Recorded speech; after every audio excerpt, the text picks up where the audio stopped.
I keep thinking about the paperbark trees in Cajas, how their trunks and branches mirror the complex twists and interconnections of their roots.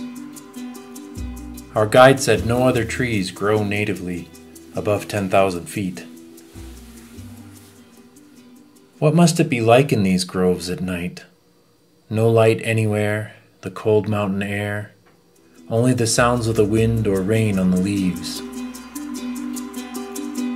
Such a contrast to the constant noises in the city in Cuenca, where car alarms trip all night, the refrigerator hums in my room, and roosters wake early. These mountains keep their self-knowledge closed into themselves. Some Andean peoples call these powerful forces of mountain, water, and air apus, or tiracuna, earth beings. Can you imagine what it would be like to know a place like this deeply and well?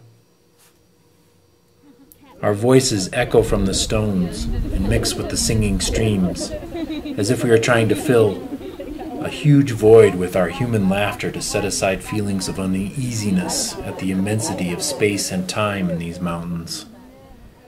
We are only passing through. We humans have always just been passing through. The trees, the stones, even the floating layers of more plants, they are the ones who are the dueños, the owners of this place. We are lucky even to get a few minutes here. We stop in a grove to talk. For hundreds of years the trees have grown, little tiny bit by bit, to heights of 40 or 50 feet. I talk about a forest researcher in British Columbia who has discovered trees in old-growth stands communicate with one another through their roots. Experiences we don't know yet. So I could tell you something that's going to blow your minds even more about these trees. Tell me. So there's a forest researcher in British Columbia who studies old-growth forests, and she has found that old-growth trees that have not been disturbed and had their roots moved talk to each other through their roots. What? And not only do they talk to each other, they send each other nutrients.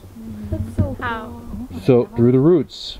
So they're I feel like our group has barely begun to communicate with one another in meaningful ways. Imagine how much harder it is for each of us to communicate with the people who live here in Ecuador, who speak a different daily language, who have different assumptions about who they are as humans and who we are as visitors.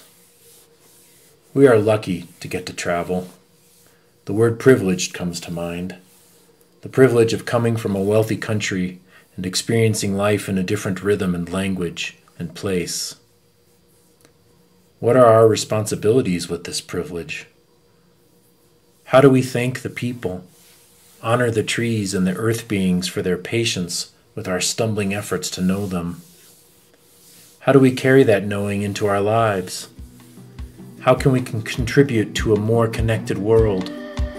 A world where, like old-growth trees, we might share our energies and opportunities not only in our small local places, but across the growing global network that we are all part of.